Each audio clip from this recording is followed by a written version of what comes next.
Opa! Welcome everybody to Stavvy's World, 904-800 Stav. Call in, we'll solve your problems.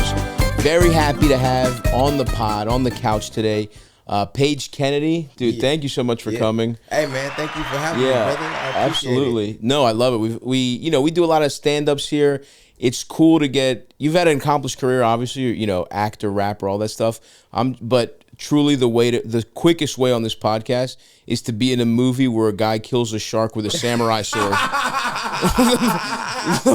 My love, literally, we started DMing on Instagram because we just talked about the Meg on here, and I was telling Elders how I got fucked up and watched the Meg, and then you were in it, and then you DM'd me, you're like, dude, thanks for the shout out about the Meg, and I was like, hell yeah, dude, that shit rocked. I love it, man. Hell yeah, yeah, dude. That's what's up. That's our entry point. I love it, dude. Sharks. I love it. The big sharks. It was awesome. Hey, fellas, that's what you do. You trying to holler at it, just start bringing up big ass sharks. You know what I mean? Yes. If you've been in trashy action movies, you are welcome on this podcast. I want that known. I want that on record. And I want to say, let's start with some Meg. I like that in Meg 2, they got you out there too. They got you killing shit. Because in the first Meg, they had you you were the fucking tech guy. Yeah, man. And look, I was the voice of what? The audience. Yeah. Because the audience is like, no, don't go to the sharks. Go the other way. You were the Greek chorus of the Meg. Yeah. That was me. Yeah. And then it was like, yeah, let's This is kind of weird that I had a black guy know how to swim. Well, it was funny because I felt like they tried to flip the trope of like the Jack Black dude is actually, guess what? He knows computers this time. He doesn't. And then on the second one, they're like, nah, he's gonna kill shit too. It's like, because I feel like usually on the action movie, like the second one where they take like a secondary character and put them in the action, it's funny because it's usually a computer dork. But it's like you just made more sense to be out there to begin with. But they had you in like glasses and a polo and shit like that. Right. But it was great. Love it. Yeah. No, I mean, listen, bro. Because before they started, like I had. Like I was in the gym. I was sending. You were like, they're like, we want you for an action movie. So you're like, I'm doing steroids. I'm going full. I'm going full Kumail Nanjiani in the Marvel universe, right? Shout out to Kumail. He got jacked as shit. We'd love to have you on, Kumail, if you're listening. But yeah, come on through. Whoa! How did I get here? And why do I have the sudden urge to tell you about my favorite ticketing app, Gametime? That's right, Gametime, folks. Take the guesswork out of buying concert tickets with Gametime. Download the Gametime app, create an account, and use code Stavvy for $20 off your first purchase. Terms apply. Again, create an account and redeem code STAVVY for $20 off your first purchase. Download Gametime today. Last minute tickets, lowest prices, guaranteed. You went through the Marvel, like you were like, I'm gonna get jacked, and then they were like, I started sending them pictures and shit, and it's like, oh, okay. That shit worked. That's awesome. Yo, my little ruse. That's awesome. Yeah, so they fix it. And so when I saw, and what the crazy part about it is, you guys see, I don't know, maybe like 5, 6, 7 renditions of what it was before. Totally. I did other, like, even more cool shit before. Yeah. Oh, really? Yeah, they couldn't, you know what I mean? I was doing too much. It's like, all right, you're not Jason Statham. Yeah, yeah. Relax. So, chill, dude. But no, man, that shit was cool as hell to get in the script and then to see me be able to kick ass and still be funny. Was that your first, like, straight action role? Because, I mean, like, I know you from, like, well, it was funny because I realized, like, all this shit, you're like a classic like character actor in that when you dive in, you're like, oh, this motherfucker's been in a ton of shit, right? Where it's like, because like I didn't even realize I was a big Weeds guy. Oh, when I was in college, because I was a weed guy. It was still Weeds came out when weed was illegal. Yeah, it's funny. I've become an old guy where I'm like, kids, I don't know if you know this, but back in my day, you had to buy weed from the most annoying white guy with dreads you've ever met in your life back when I was in college. But I just remember watching, and I was like, oh fuck. He was in, you're in, and so, but I do feel like it edged like more comedic, like Blue Mountain State, also another one. Watching Blue Mountain State? Oh, my brother loves. I mean, that's another. Wait a minute, man! It looked like you walk in a room with other motherfuckers watching, and you're like, oh, what's this shit? No, I've watched it. I mean, I loved it, and also another connection to trashy action. the man who plays Reacher. Was Alan you're in a, Rickson. yeah, you have the He's like the fucking biggest thing in the world now. Let's get you in Reacher season 3, bro. Man. Let's get another Blue Mountain State alum in Reacher season 3, dude. Keep me on there. Come on, Alan. I auditioned for season 2 and y'all went with old ass white man. So y'all got a chance to make this shit up in What were you season 3. auditioning for, bro? Do you remember?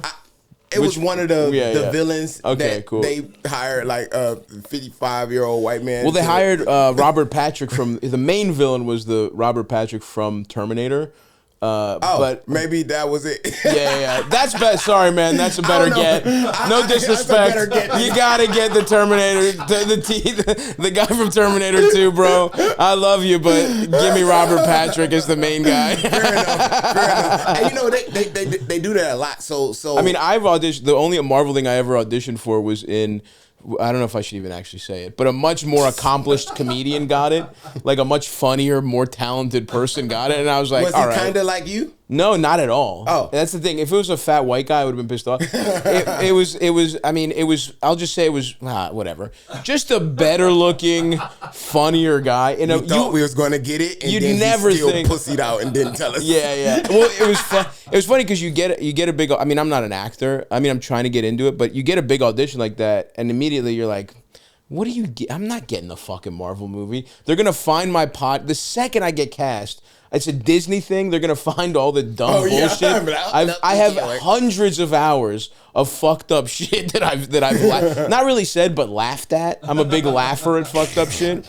And I was like, I'm not getting this. And so I just did it real quick. And then they were like, even my agent was surprised, which is disrespectful. They're like, they actually really liked your audition. Yeah, we just took all your ad-libs and gave it to the person that they're going to give it to. Yeah, that's true. Thank you very much. Yeah, they were like, thanks for punching up this script. You're so right, dude. Because I worked hard as fuck on it, and I was like, wait, really? They liked it? And they were like, yeah.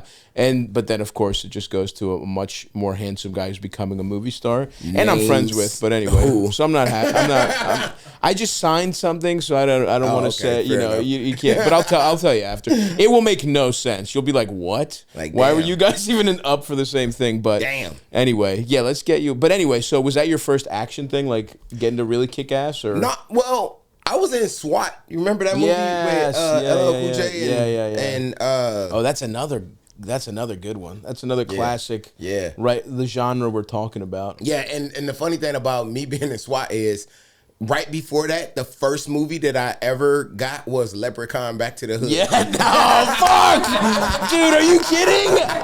Oh, that's another one. I was blowing his mind every time. You know what's funny? I was in middle school, and I remember. Truly, every movie you're describing, I have definitely watched it. I was so stoned that there's no way I would have known which actor was who. You know what I mean? Right. Like Leprechaun Back to another. Oh man, you're holding down a very specific genre that's near and dear to my heart, which is just like an action movie that Leprechaun Back to the Hood absolutely knew what it was doing. Like, that's what's beautiful about it. Right. It was just like, we know what you're here for. Yeah, we know what we're here for. We're like, this is gonna be awesome. They're like, okay, you watched the first Leprechaun, and the black people in the audience were funnier. We're adding to it by yelling at the screen. Right. Let's just take that experience and just put it directly into the movie, and it's a beautiful formula, dude. So hell respect. Yeah. Wow, what a fucking resume. But just to show you, like, you know, like the difference of it is like, here's this movie that we have no trailers. We all just standing outside. You got to go in the bathroom and change our clothes. And then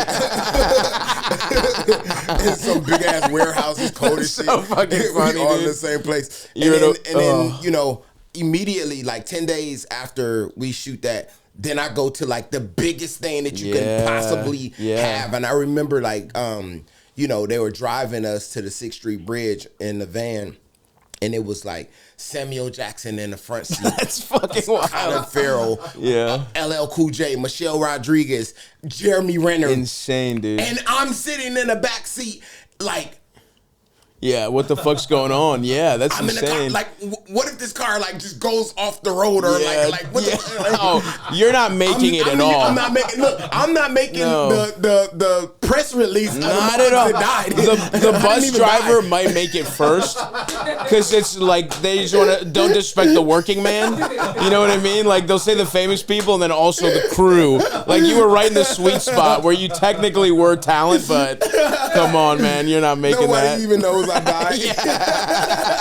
No chance, dude. Damn it. They're like LL Cool J, and then LL Cool J again died. We couldn't tell. He sort of looked like him. I feel like what's that lady who died on the same day as Michael Jackson? Oh, that's shucks. tough. See, I don't you even know. her name. Yeah. Look that up, Elders. Wow, that's a tough one. She famous than a motherfucker, and we don't even talk about her. I would love to figure this died on out. the same day as Michael Jackson. Farrah Fawcett. Wow, she's a huge star. I had no idea, dude. She's like, why Damn. couldn't I get my own death day? Just a day before, she would have had the whole day. You don't want to do day after. Michael blocks out every celebrity death for a while. Man. Holy shit! Damn. Yeah, That was that's me. true. Farrah That's tough. Kennedy. That would have been you, bro. That would have been you. Damn. I mean, even. I mean, I don't even know at that point in his career if Renner even gets. Oh no, not then. yet. No, he hadn't really popped he yet. Just he had Dahmer. I think that was it. Yeah. No, it would have been LL and Samuel L. Jackson for sure, and Michelle Rodriguez because of Fast and the Furious at the time for sure. But that's awesome, dude. That's insane. Yeah, like so that dichotomy was very interesting for me to go like from that to that. Yeah, it was literally 10 days later. Leprechaun back. Who directed SWAT? Was it Clark Johnson? Okay, cool. Yeah, I did The Shield with him. Oh, that's awesome. And yeah, because I auditioned for the LL part, and they were like, no, thank you. Yeah. We want to get this famous rapper. Of course, yeah. So I've done a couple action things, but that for sure was like, Oh yeah. that was a step up. Cool. Yeah. No, it was awesome. And you know, people get hurt in these action films. Like it seemed like I get that. everything is safe. Dude, I did a fucking the only movie I did like a little indie comedy this summer. And you know, I had never acted. I did like one day on a rom-com where, you know, in a rom-com where the main characters run into a weird guy that fucks with them. Yeah. I'm literally like the main characters. They ran into a weird guy on a bus, and that was my role. So I just come in for literally. They just were like, let's get a comedian to roast these hot people for whatever, and that was fun. But I wrote a movie. You know, I just like kind of want to get into it. I want to like and you know, my philosophy has always been just kind of make shit happen for yourself. Like I'm a 5'7" fat balding man. Hollywood's not gonna be like, let's get him. You know who we need to be a star of a movie is a diner owner. But that's what I mean. You gotta make it. But you gotta make it happen. You know? Yeah, exactly. But even that. No, they prefer if you have a full head of hair. Oh, okay. You know what I mean? Like You even got that. mad hair, Yeah, bro. thank you. Coming from another bald man wearing a wig right now, I appreciate it. At least that's not a wig. You see what the fuck I had to come in here with? All right, man, he ain't about to show me up. Shit, I let him know I can get some hair too then, motherfucker. You're the first guest to ever compliment my hair, and it's fully because you're also bald. I feel your pain, bro. I feel your pain. Nah, but come on, black dude bald. It's like ever since Jordan, it's like a cheat code. Yeah. Every black guy looks so much better with a bald head, right. whereas a white guy, you got to be Statham for it to You pull it gotta off. be Statham. Otherwise, you just Not look like even a Bruce Willis? You gotta be Statham. Bruce Wilson is prime for sure. But yeah, dude. Anyway, what I was trying to say is, so we're doing I wrote a little indie movie with some friends, and we made. You want to talk about changing in the fucking no trailers, changing in the bat, like what you're describing. Leprechaun Back to the Hood probably was like 10 times the budget. Like we made it for so little money. I literally was napping under trees. Like I had no, and I'm the star. In theory, I wrote it, executive produced it. And I was just like napping under a tree between takes. Like it was great. It was great. I'm happy to do it. But we had a scene where we just had to run. And I was like, you don't think about how hard a movie is. Like you work 14 hours a day. Mm-hmm. You're sleeping I'm sleeping in some horrible Airbnb with the director and the co-star, because that's again that's the budget we're working with. And I'd come off a tour. I filmed my stand-up special, and I went right to this movie. So I'm totally I was like, I pulled like 2 muscles in my fucking like back from just 2 takes of sprinting. No action, no rolling around. And actually I had to tackle a guy in it. And you don't think about the simplest shit. And this is for a indie comedy, and I was like, oh my God, like if this had my any finger is dude, I was literally back. icing my shit. And dude, I had a sprinting scene I did it once, and I was like, that's easy. And I woke up the next day and my whole body hurt. And everyone on set's like, be careful. And I'm like, chill out, you fucking pussies. I can run. And it was so... And then I had to do the second one, and I was like... That was the only diva shit I ever did in my life. I was like, I cannot run. I'm not sprinting again, bro. So and you know what they did? Bring in... Oh, shit, I even got a real stand-in. No. Me on there. We can't afford that. No, it was a PA. It was a butch lesbian PA. who didn't even have the same body type. She was great. She was black. Yeah. She was Hispanic, I think. She was great, though. She was awesome. But yeah, we didn't even have PAs that even matched our description or stand-ins that matched. But literally what we did was speed up the tape so that it looked like I was running fast. They were like, damn, this fucking sprinting sucks, dude. They literally like, it was just me in a field, so it didn't look that bad. It just looked like, damn, this motherfucker's fast. That's funny. But so I can imagine how much that an actual action movie could fuck you up. Like, you have to be in good shape. You have to. And like I said, it's still like little things that, because we had to do it so many times. So there was a couple like things on the Meg, like, you know, at the end when they call it my bad boy. Man, they hooked me up, bro. Yeah, they call it my bad boys moment where I get to run and then jump sideways with slow motion, and I get to fucking wow, you know, and smoke the damn dinosaur. Yeah, but which is so fucking funny, by the way. Shooting a dinosaur in the head with a gun, like, and not like a rifle, like a fucking like a big ass. No, but so the landing of that. So I did that shot, I don't know, maybe 22 times. Damn, which seems to be very obnoxious to have to do. That's crazy. 22. Yeah. But so imagine doing the full dive and landing on your damn ribs. Fucking your ribs up, yeah. Like 22 times. No, that sucks. Yeah, that's insane. Yeah. So that I almost drowned. And and it's so funny because like when I watch the movie and I get to that part and I see where they cut, like, because they're like, oh well, he almost died here, so right. It intimates what happened here. Yeah. God damn it, I did all that for 2 seconds. That's another really annoying thing where it's like, yeah, you worked all day, and it's in the movie for 1 second, or an editor gets in, they're like, this sucks, and they don't even put it in. You're like, what the fuck, man? That happened to me. So I did this this TV show called Legit. I'm trying to think what was the Jim Jeffries? Oh, you know, yeah, Jim Jeffries? he's fucking hilarious. Yeah, it was his show. And That's awesome. and we did this, and I was a home invader on there. And they had this big, huge bone with this huge base, right? And the girl's supposed to take it and then crack me over the head with it. It's like one of the candy glass. Well, this thing was so thick that when she hit me, it was like, but it wasn't like light. It was like, and it gave me a concussion and almost knocked me out, right? Get the fuck out of here, holy shit. And they did it twice. They didn't, like, they already had to stop the set because, like, I'm, like, out. You know, they did it again. So they have a fucking medic tend to you, and they're like, all right, you ready to go, Paige? They stopped the whole set, bro, like, while I sit there and recover from this huge injury, and the motherfuckers never used it. It's not in the damn thing. Like, I still got a big-ass bump on my shit right now, and they never used it. They were like, well, he's gonna sue us. Yeah, that's fucking crazy. Have you ever been, like, cut out of anything awesome? Like, have you ever been in, like, a thing where you're like, fuck, dude, how could you take me out of this? Yeah, I was pissed off. I was in this movie called The Other Woman with, was it Cameron Diaz? Was she in that? The motherfucker from Game of Thrones. Okay.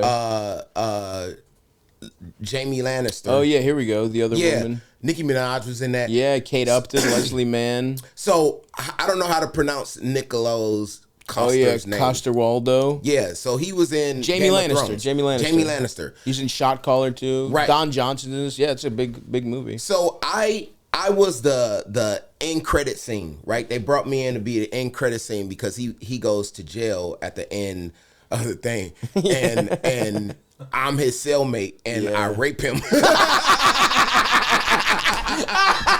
They're like some good old fashioned comedy. When did this movie come out? 2014. 2014. They're doing a little prison rape stinger at the end. It was so funny, man. And then I saw Judd Apatow at the premiere, and he was like on the red carpet. He's like, I just want to let you know you're fantastic in the movie.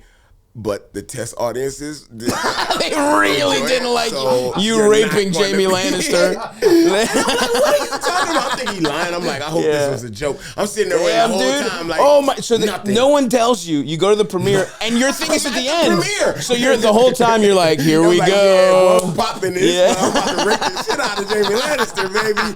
Hell yeah, you know what time it is. And then I didn't know what time it was. That's so funny. That's so funny. So heads up is crazy. Exactly.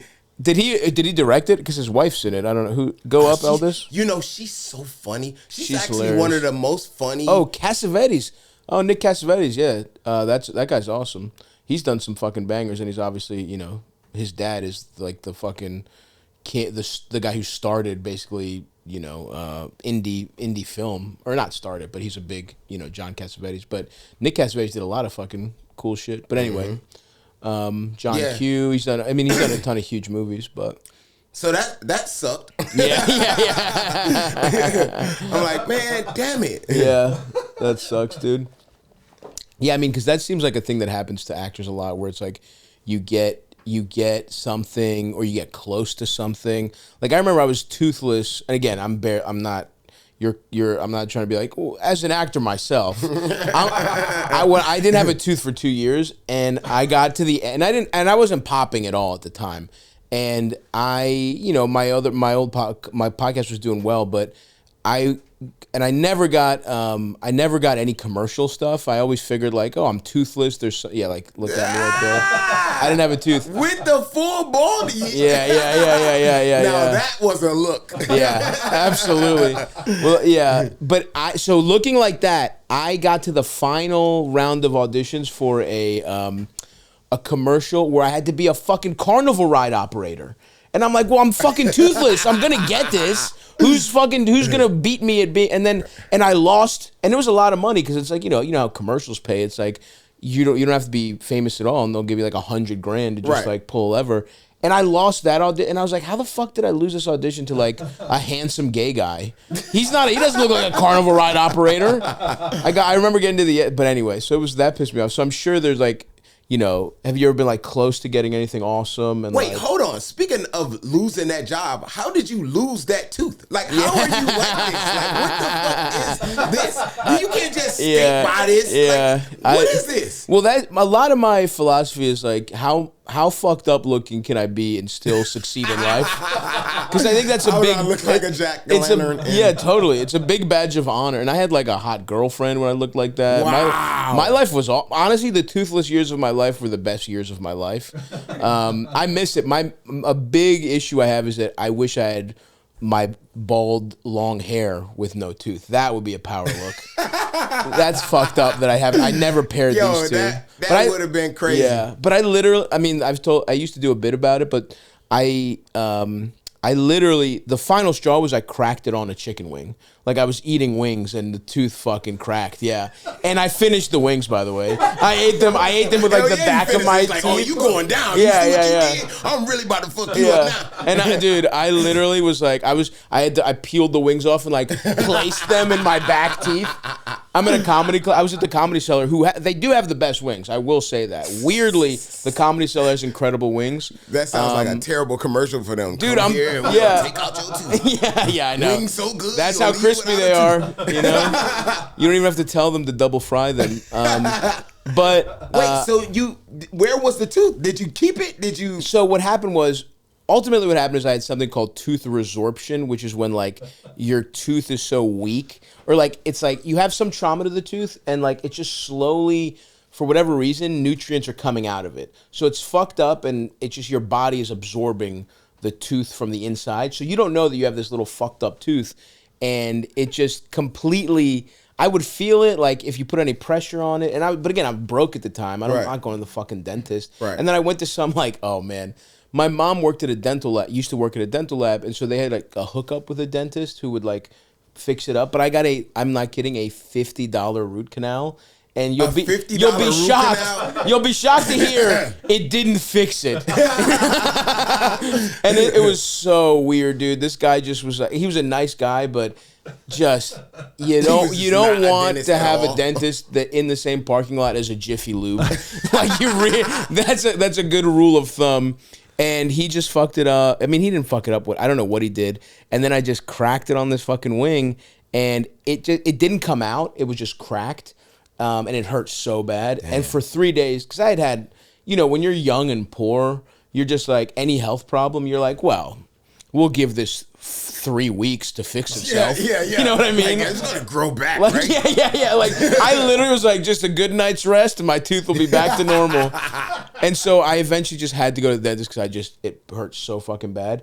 And they were like, and I didn't know either that, like, I thought, all right, you lose a tooth, they fucking put another one in. It's like a fucking year-long process. A year-long? You got to get a bone graft. That takes like 6 months. Then you have to, the whole thing, if you do it as soon as possible, they can kind of figure it out in like 6 months, whatever. But I also didn't know what I was doing, and I was going to just a friend's uncle. Again, I have no money at the time. And it took me so long. Because I wasn't even listening, because the guy was like, the bone graft is going to take 6 months to heal. So I heard like, oh, your bone grows back in 6 months. So he pulls the tooth, and I'm like, well, 6 months, I got to let this, whatever. And then I go to the dentist, I'm like, all right, it's been 6 months. He's like, wait, you never got the bone graft. And I was like, what do you mean? So then I had to get the bone graft and then wait another 6 months. But at that point, I kind of liked being toothless. Then you was already that. Yeah. He's like, look at my girlfriend. Yeah. She hated it. That I figured out. She would like, whenever oh man, did she hate it. If y'all argue, she just, ugh. I could tell. And you know what? She was 100% right. Like, it was fucked up to introduce people to your fat, toothless boyfriend. She's already much hotter than me. No one understands why we're dating to begin with, And then get it, you're funny. yeah. But it's like, if that doesn't come across immediately, if she's at work and she's like introducing me to her work friends, or like when I remember when I met her family, she was just like, she really was like, yeah, because I met people she worked with, and I didn't bring the tooth because I had a fake tooth. Oh, I had like a little flipper, but I just took it out. I just didn't like wearing it. It sucked. Son. And she was like, she was literally like, because I just didn't bring the fake tooth when I met some of her work friends. And she was like, why didn't you bring your tooth? And I was like, I don't know. Who gives a fuck? This is who I am. And then she just was like, I did feel bad. Because I was like, oh, I literally didn't even, that's how, people talk about accepting yourself. That's how much I had accepted myself. I didn't even consider bringing my fake tooth to like meeting people that were important to my girlfriend. Like, I didn't even consider it. What you talking about? It didn't even dawn on me that I should do that. But when I met her family, I put the fake tooth in, obviously. Yeah. And then you just rocked with whatever is going on. I was fully bald. I was fully bald back then. It was that era. Oh, okay. But anyway, yeah. But hey, did you ever get close to anything fucking, anything awesome that you were like, fuck? Like, we talked about you getting cut out, but any big roles you almost got, or shit that like, were you ever like a finalist for something, or? Man, I feel like that happens so often. Yeah. I mean, the worst is when you get drug along. I got drug along for I think 3 months on 8 Mile. Oh no, that's fucking brutal. Imagine me. You're a Detroit rapper. Exactly, I'm a Detroit rapper who grew up in what they're talking about at the hip hop shop. And they give it to Mekhi Phifer. And I'm like, ain't this a bitch? They drag my ass along. Oh, you're in the mix. You're in the mix. No, dude. I'm sitting there like, hey, I'm telling everybody I'm being 8 Mile. 100%. I have to be in 8 Mile. And then it's him. Yeah, that's brutal, dude. That's, so yeah, damn. that sucked. Yeah. Wow, that's gotta be. That's like, yeah. They're making a movie about growing up a fat Greek guy in Baltimore, and I don't get that. I would fucking kill myself, dude. That's insane. Like it's the drag along that pisses you off much. Of course. You know, like I guess just recently I just went through that like this year with like Kevin Hart has this new show that he's doing called Fight Night that's happening in Atlanta right now, and drug along where they're like, you know, the director is even saying like, oh, you're the choice, you're the pick, you know, and then even to add more insult to that, he's like, and we still have to confirm with the producers, but even if this doesn't work, there's another role that we have that you won't even have to audition for, right? And then none of them. Yeah, I get neither they gave one those of to them. Mekhi Phifer too. Yeah, exactly. He got it too, man. So I'm like, all right, fuck this. I'm wearing a wig too now. So I'm only wearing this just so I can get roast. His wig was wild in that movie. It was like, we all know Mekhi Phifer. We know he's not like this. Like, hair follicles could never do this. It was like, come on, man, give him something a little more subtle than that. It was that one, the one where he's next to Eminem. I mean, it looks ridiculous. That looks like an SNL wig. But that's got to be brutal too, because you rap and you grew up in Detroit, and so it's like that story. So where he's battling, you know, that was kind of like indicative of this place called the Hip Hop Shop where we used to go, and that's where, you know, Proof would run that. He would be the host, and Proof is the guy Mekhi Phifer is playing. And so I would be there. That's where I first saw Eminem. Was there. And that's it just crazy, it just sucks, man. Yeah. It sucks so much, you know, that didn't happen. But, you know. Were you battling back then when you were like coming up? When did you start rapping in Detroit? Because you grew up in Detroit, right? And so, is that what you like, just battling? Were you a battle rapper? What was? How did you get started? Well, I actually, you know, I've been rapping since elementary school. Okay. So, like, I'm talking about like full on like riding in my neighborhood. Like, I'm like the best rapper, but I'm also the youngest, and and like adults, like I say adults, but they're probably like 18, 19 years old, come to my house just to like bring their friends for me to do my raps, because I'm like a little kid, but I'm confident. Oh, yeah. You know? And it's always like, when a little kid is good at something, it always like, this is fucking crazy. Yeah. There's like a novelty factor to it. Because it's like, why are you able to do this? And why do you have so much like confidence in doing this? And then especially like, because, you know, I've been like a word person like my whole life, you know, and so I was always like that, even when I was like a precocious little kid. So through elementary school, middle school, high school, you know, so I was constantly doing that. But yeah, high school is when I really like started like battling. Cool. You know, and that's where that side of me came from. Yeah, that's awesome. Was that area. There really was a crazy, because when we were in college, you know, me and Elders, we grew up together, but there really was I feel like battle rapping now has gotten like very punchline and very staccato, where it's like there's very little flowing, I feel like, you know what I mean? It's always like it's pretty much punchline. It's almost a roast battle with just a little rhythm now. Like all that stuff used to be, you know, like Smack was awesome, and like the Toronto one, the King of the Dot. Yeah, King of the Dot. Like that, there was an era, I feel like, right when we were in college, where it was right before the transition, but. And it's, I mean, 8 Mile did a lot for it, and then there was what was Gin on BT? Gin was, what was that? Remember that? Freestyle Friday. Freestyle Fridays, and I feel like even MTV had that one reality competition that it was live. That was awesome. Oh, but there was a Making a Band. no, not Making the Band's awesome. Although I auditioned for Making a Band. yeah, you might have dodged a bullet on that one.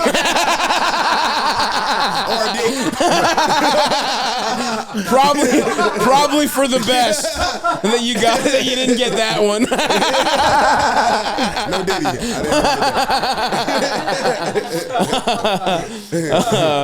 But yeah, Making the Band was a great, was hilarious. But I just do feel like there was honestly 8 Mile had a ton to do with it because there was a huge battle. There was a huge rapping culture. I feel like right around the time that movie came out. But yeah, now it does feel like it's gotten a little too like just there's not a lot of where I imagine back then it was people cared about flowing. There wasn't. Also, I feel like people now have sort of seen everything. Where it's like not enough just be a good rapper for like in the battling culture. I don't know. I feel like it's fallen off a little bit, but it's cool that I would love a battle rap resurgence because we kind of grew up on that shit. Well, we tried to add that until J. Cole punk ass decided that is true. Cop a plea. Well, we'll see. We'll see what happens with. I have a feeling Kendrick and Drake. That would just be awesome. That would be if they actually and Drake seems like he with the shits, especially because it feels like the Avengers is going after Thanos right now. Yeah, which is cool. Which is kind of it is a compliment to some degree, but I just do think Kendrick really is the one guy who has the argument for being his equal in in some capacity where Drake is huge. And I mean, obviously the Pusha T thing just is the big dent in his. He's like a boxer that's like 90-1. Yeah, like Drake. That was a tough one because there's no way to look at that and say he only honestly. Me personally, I only feel like he lost that because of the bombshell that was dropped. The kid thing, but that is why Japan only surrendered because of the 2 atomic bombs. You know what I mean? Like they still dropped a nuke on him. Like it was awesome, and but it also because I think Pusha T was just like the guy to do it. Where it's like some people would have fucked that up, but he had enough of like. He just had enough credibility and his style was perfect. It was awesome. But anyway, I don't know. It was just cool because I do love. I will say my favorite thing about 8 Mile. It was tough to be a kid named Clarence when 8 Mile came out. We had a kid. There was a kid named Clarence at my. I grew up in Baltimore, and Clarence was He was little as fuck. He was like 5'2". So he's. I'm sorry, Clarence, if you're fucking listening. Maybe he's 5'5", but he was a little guy, just not athletic at all. And it was like he was a cool dude. I fucked with him, but it was like, man, when you're a tiny kid in fucking high school.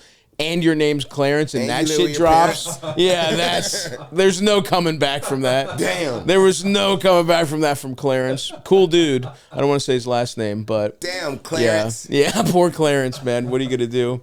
But that's dude. That's interesting. Sorry you missed out on that. That would have been fucking. That could have been you in that over the top dread wig. That could have been me. Could have been the records. Also, here's another one that pissed me off. Mm-hmm. Get Rich or Die Trying. 50 Cent. Yeah, of course. I was a big 50 guy in middle school when he was coming up. Damn. I'm sorry. It's tough to do. I hate to do that to people because middle school. It's tough to do that to people because I look like shit. Man with 2 kids. I got a grown ass daughter. Yeah, I know, man. Sorry. You're in middle school. I was in middle school, and there was a big like Ja Rule versus 50 Cent thing going on in 7th grade. I hate to make you feel even worse, but I do remember being. But I was, to my credit, a staunchly 50 guy. Back in the day. Yeah.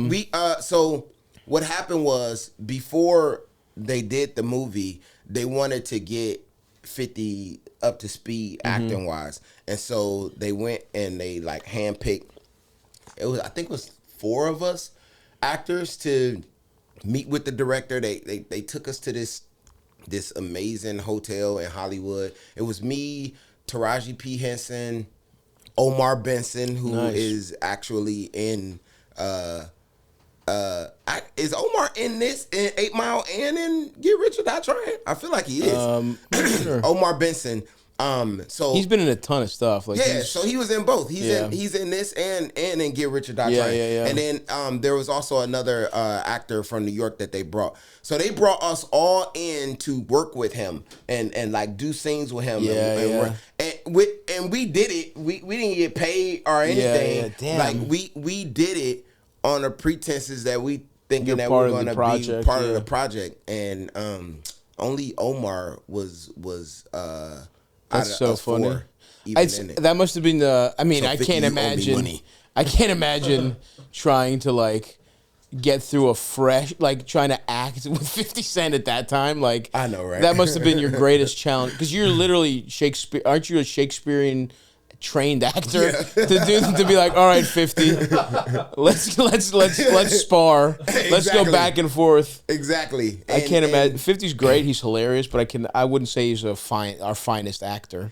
He is hilarious. You know, he actually, now I think about it, he blocked me over this.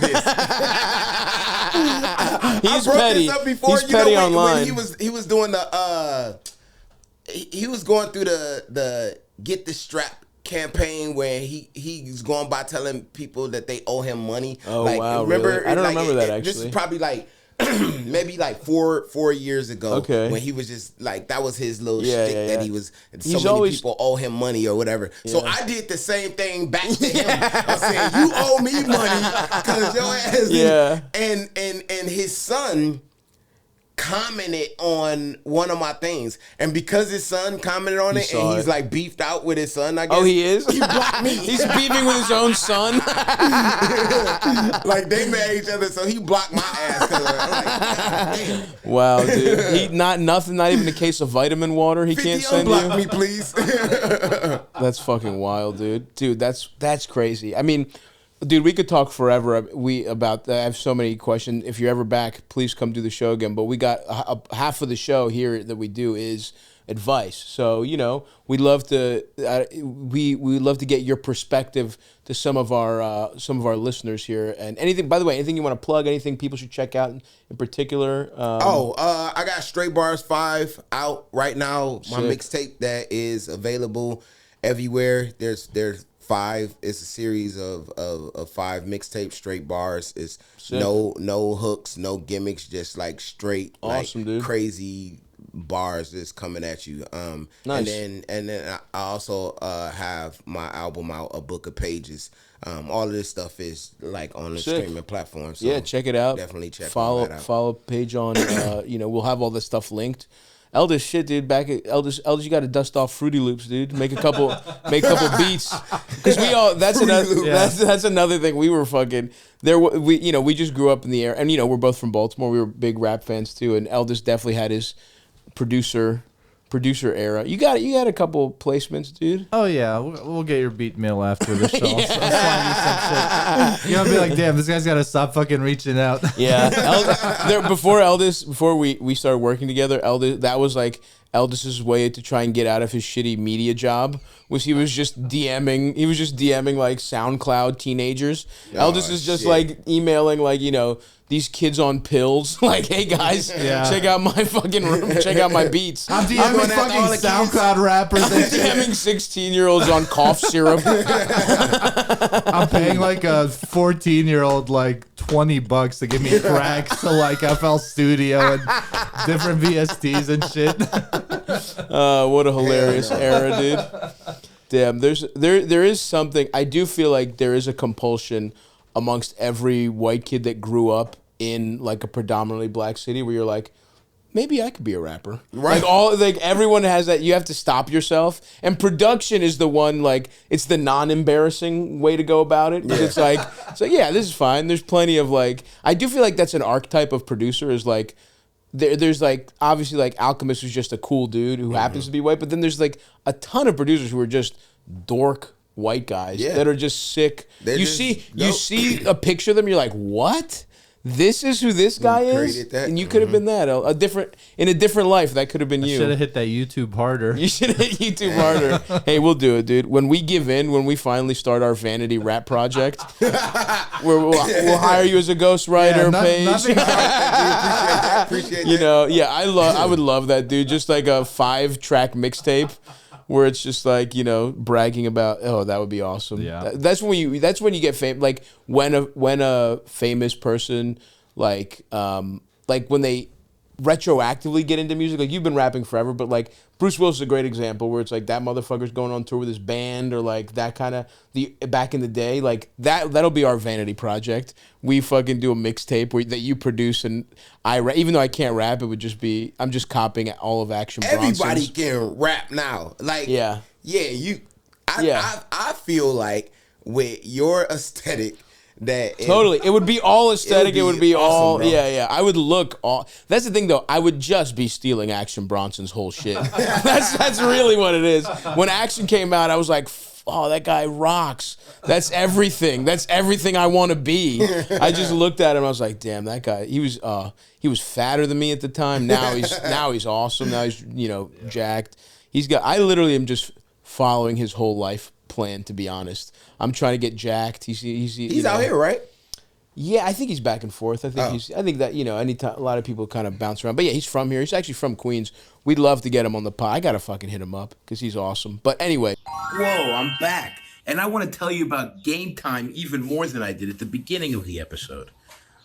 The Gametime ticketing app is my favorite ticketing app out there, folks. All right? Even if they weren't giving me money to tell you that, it would be the truth. Here's why.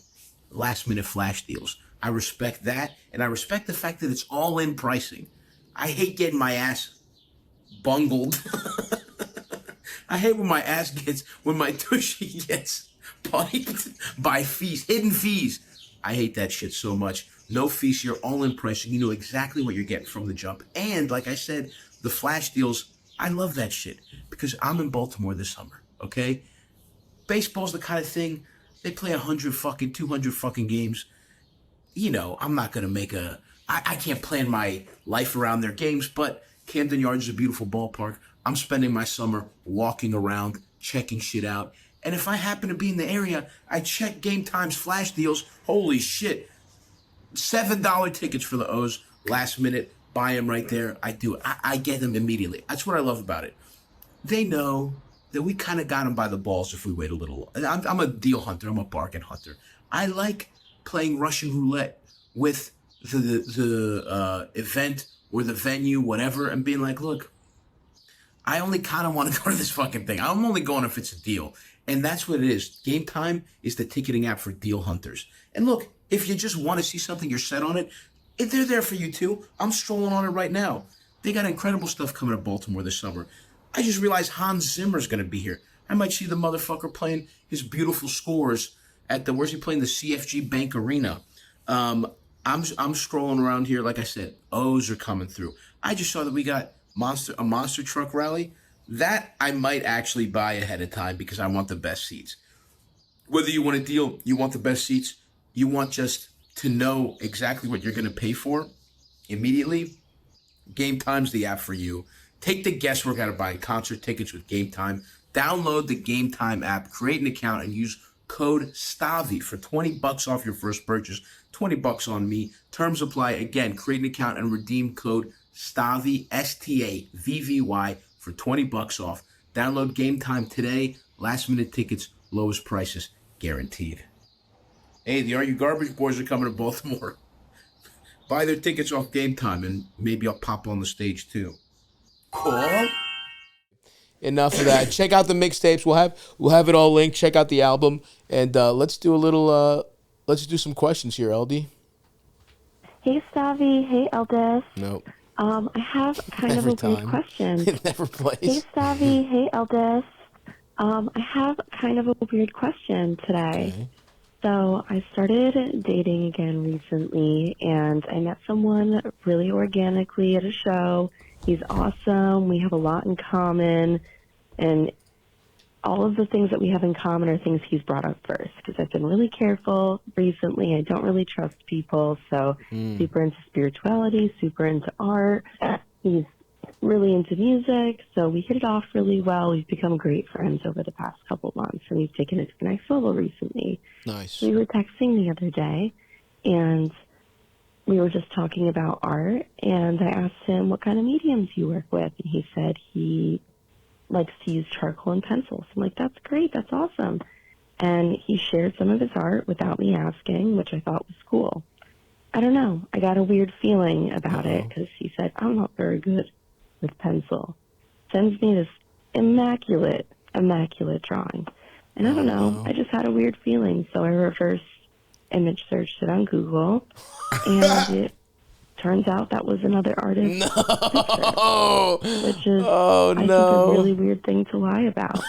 I don't think he lied to me in that episode. I'm questioning everything.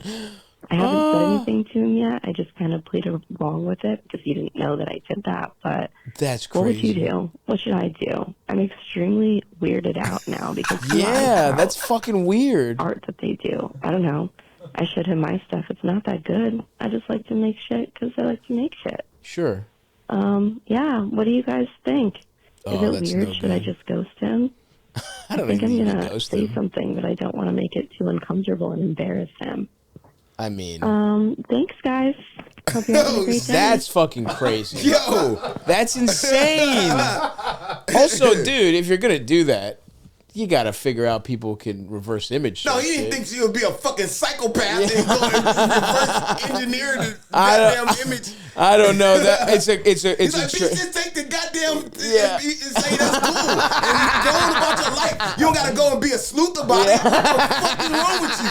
You're supposed to be like, oh, this is awesome, and then go on about our life. But this was gonna come up at some point though. Like, imagine you pretend you're awesome at drawing, and then she's like, hey, come over, let's fucking hang out. She talks about how she's into art. She showed him her like. This is an insane thing to do. This is crazy because it's so, you can find out about this so easily, and it would get me, if a woman did this to me, I'd be like, what the fuck else has she been lying about? She didn't actually come. I don't give a fuck. She didn't come. Well, that's whatever. That's gonna happen. That's standard sometimes. I'd prefer honesty, but if you wanna fake it, hey, good. That's on you, sister. But this is insane. This is like, because, and look, there is a scenario that you're saying too, right? Where it's like, this guy's insecure. He wants her to think he's cool. Yeah. And so he's trying to lie about, he's just like lying about. That's such a thoughtful thing to do. That I'm gonna fucking find this shit and send it to you to make you feel good.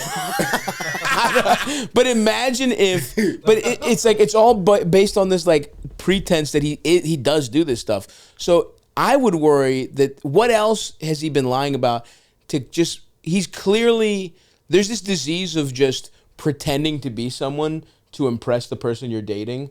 Like, that's something that I think a lot of people do that's based in insecurity. It's something that even in my life, like, I recently went on a couple dates with somebody and I was just like, wait, she's nice, but I don't really see this going anywhere. And it was literally the first time in my life where I was like, I don't have to pretend to be someone else to get pussy. And I was like, I'm just not going to pursue this. And it felt great to be like, oh, cool. I don't have to I don't have that disease of like being it goes back to being like an insecure high school boy who just wants women's attention. Right. So you'll pretend to be anyone. Yeah. But if you grow up, you have to just be like, look, I'm who I am. And then I'll attract who I should be attracted, right? Who likes that. And so for this guy to be like, it's one thing he's not even just lying about his interests. He's like stealing someone else's work to pretend to do this lie that he'll easily be caught in. So I would be worried if I was her that it's like, I don't know, man. This is fucking weird. This would creep me out. I feel like his question might be next. He might be the next caller and like, no, I was with this chick and then she did a whole goddamn background check on me. I just sent her a picture and said it was me, and she went and did the whole thing. But look, I'm with you that it is, but this is one of those things where it's like, he's clearly done enough in his behavior. This is like when cops need certain probable cause to get a warrant. He did enough weird shit to her that she's like, okay, we'll run a background. I got a warrant to Google image search this. Like, he did enough weird shit. So what does the next level mean? She said they probably fucked, if I had to guess. Oh, okay. She's just she's maybe a quaint young lady. I mean, whatever. Maybe they just, there was some jerking each other off. Maybe there was some sucking. Maybe there wasn't. I'm guessing they just hooked up. Is what she's saying. We touched each other's. Yeah, I don't think it was like going to dinner. That's the next level. And so I feel for this woman because she clearly approached this she's very guarded. It seems like, she wanted to get to know this guy first. And she feels like she did put him through like, okay, I want to be in a relationship with somebody I can trust. Like, she didn't just like meet someone, vibe, hook up, figure it out later. She went about this in a very intentional way, and she still caught a psycho. It seems like a potential psycho. Or maybe he was trying to get some pussy. Yeah, and he was like, this is the best way to do clearly he was trying to get some pussy. Clearly quaint. Yeah. So I have to take my time with her and have some interest that she might like. But it's also like, then just do a shitty drawing. That's the thing. If he had made a shitty drawing, then it's kind of sweet where he's like, oh, I'm trying to get into the shit she likes. But he stole one, and then he was like, this is the funniest part. He's like, oh, it's not very good. But he picked an awesome one, so he's doing fake humility when he's stealing art. To me, this is the kind of thing where... I mean, he did get the fuck. So he... This is... Yeah, I was caught stealing another man's art and ghosted, but I still beat. So they're still crazy. So now look, if I'm her, I think that I would be weirded out. And look, she's saying also something that's like, I don't want to make it uncomfortable. You're not the one making it uncomfortable. He made it uncomfortable doing something weird, right? So I think this is important for our caller. This is even though this is a weird thing that happened to you, this is a potential moment of growth where, because I've been that person before too, where it's like avoiding conflict, not wanting to make things uncomfortable. Sometimes that leads to you getting trampled by other people, right? The people that like confrontation, they can kind of get whatever the fuck they want. For our caller here, I would say you deserve to know what the fuck this guy was thinking. So she should ask him? Absolutely. I think she should be like, hey, hey, so I was just wondering, this picture that you sent is really nice. Yeah. It just reminds me of something else that I've seen on the internet. Yeah. Exactly. I mean, that is true. You do have to go about it in a specific way. I guess you're right in that he could then be like, give him a chance to come clean a little or something. You don't want to play good cop. Yeah, good cop, bad cop. It's like, so, what did you do to do? Can you show me a little version of that? Like, I wouldn't do these men's psychological tricks. You should be like, look, you could even apologize. Like, I don't know why I even did this, but I threw it in reverse Google search, and I just saw that you did it. Like, I don't know. I do feel like, I mean, I guess that's true. I think this is grounds for ghosting, definitely. I think so, or just too. Doing like a, very abrupt, like fade away, just short text back. If she does that, then he wins. He got the beat. I don't think he wins. He doesn't. Yeah. I don't think he wins because he's the kind of weirdo that would do this. Yeah. Like, this guy wants to be with this girl maybe too much. But that's the thing. I guess what I'm saying is for two reasons, right? She owes it to herself a little bit, I think, to push through something uncomfortable and confront someone about doing something weird.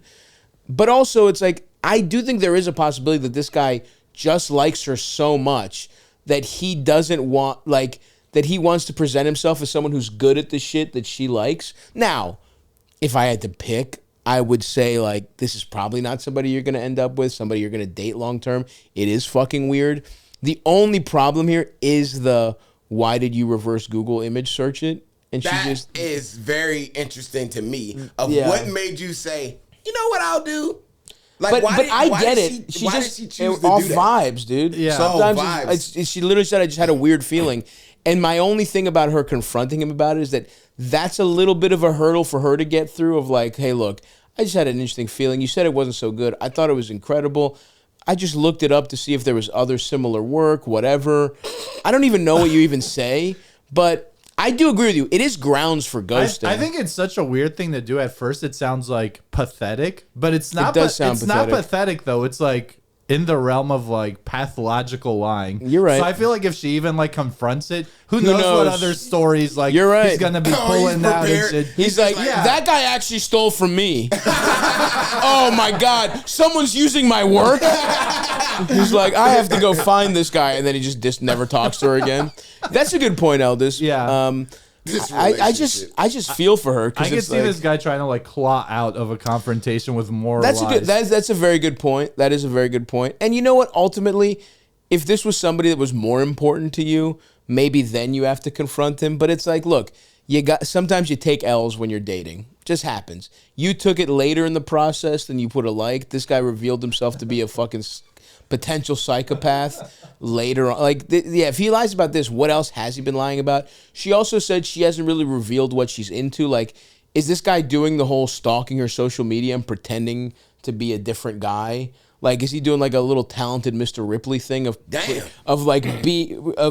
creating a personality to, you know, impress her? Because like, if he did this, who knows what other shit he did, you know? Yeah. So the guy she might even be into might be a fake guy that doesn't exist, and the actual guy is some, you know, kind of shapeshifter that's just like looking for approval and head. So anyway, it's to your level of comfort, our friend. If you want to confront him. But we think you're cleared for a ghosting, and if he's like, in fact, if you ghost him and he's like, hey, haven't heard from you, then you can be like, look, this might be a little weird, but I just had a feeling, and I reverse image searched that thing you sent me, and I just don't. And then you give him the opportunity to maybe explain himself. But even then, I just feel like you're trying to do something really intentional with dating. She got to know him first. It's like, I think you're on the right path. You took a little L. You're that much closer to an actual good relationship, though. We say it all the time. The road to a win is littered with losses. And so you just took an L and just keep it pushing. You're good. But that is fucking weird as fuck. I mean, not that I haven't pretended to be somebody else to fuck. Of course.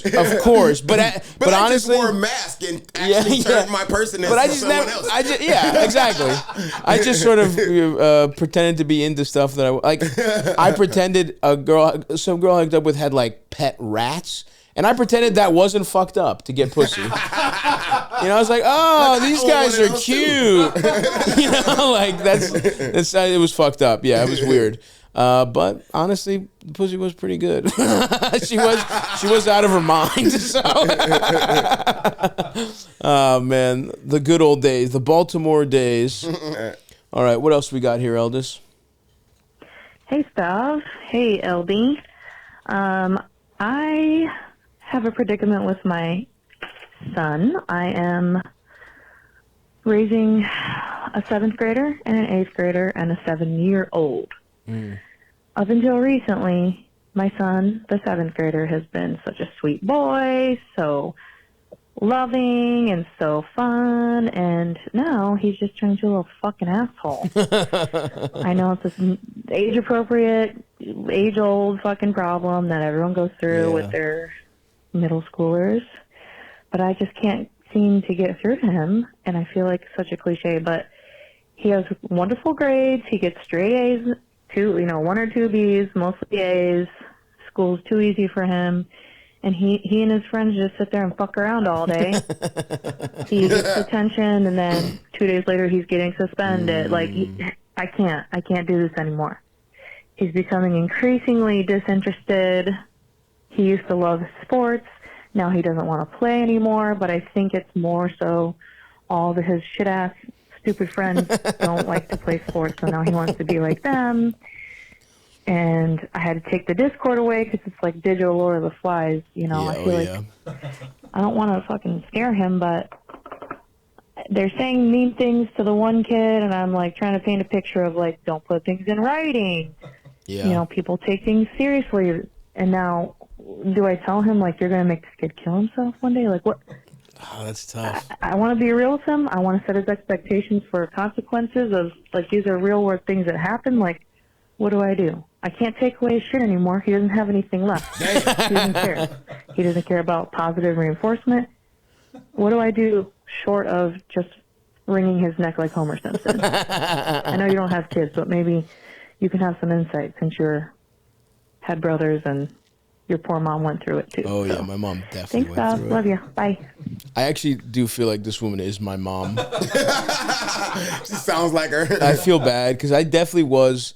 I mean, I never got. I didn't really get suspended that much, but I definitely went through the like perfect little angel, and then I got to middle school, and my mom put me in a really good school. But I had the opposite problem of this kid, where I was always the smartest kid. Like you know, in elementary school I was a really smart kid, and then I get to 6th grade and it's the top. Baltimore City is really fucked up. I mean, it's probably similar to Detroit where the public schools are fucked up, but Baltimore had this thing, I don't know if Detroit did, where there was like magnet programs where there was like 3 schools that was like really, they basically like tested the smartest kids and just were like, all right, it's going to be bullshit. 80% of these kids are fucked, but this 20% might get to go to college. So I got to go to like, there's like 3 schools that were really like truly the smartest kids in the city in terms of standardized tests.